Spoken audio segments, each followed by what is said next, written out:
Popok mahkota memang best.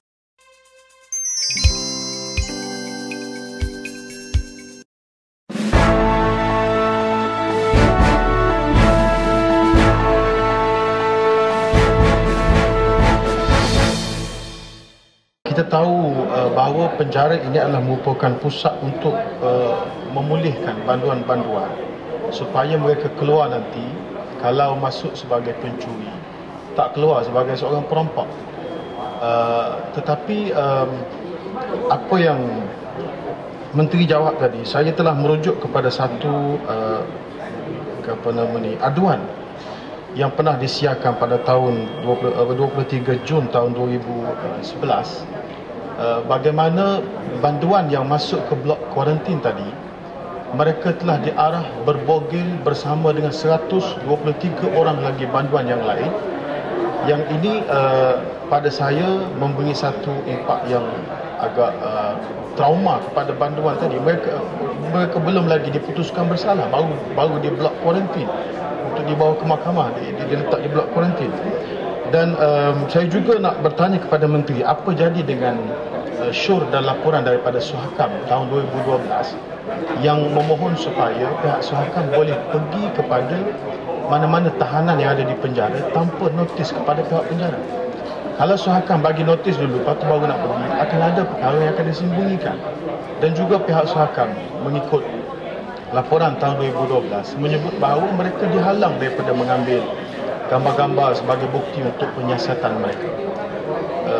Dan juga Menteri, kalau atas asas untuk ibadah yang disediakan, kemudahan ibadah yang disediakan dalam penjara tadi, kita pernah merujuk kepada apa yang diperjuangkan oleh Permatang Pau, Tok Bakang yang masuk ke Sungai Buloh pada waktu itu, minta supaya dibenarkan solat Jumaat.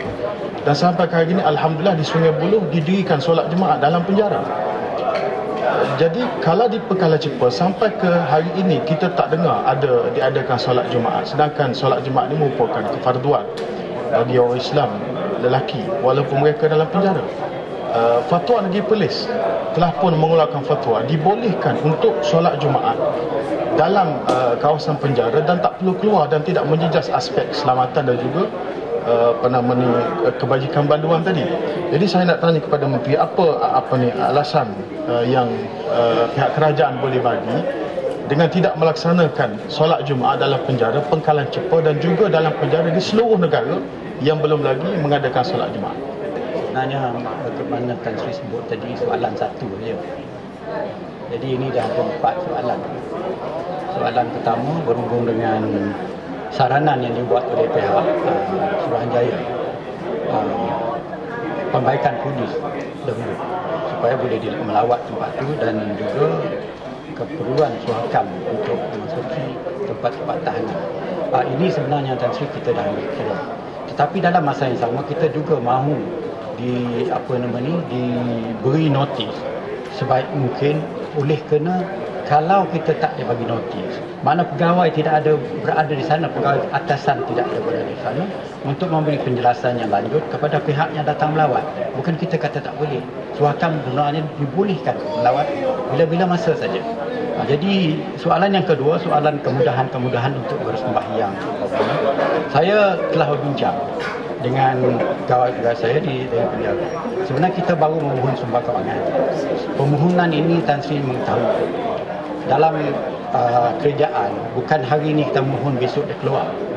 Proses kerajaan sudut kewangan ini ada peringkat-peringkat dia tertentu.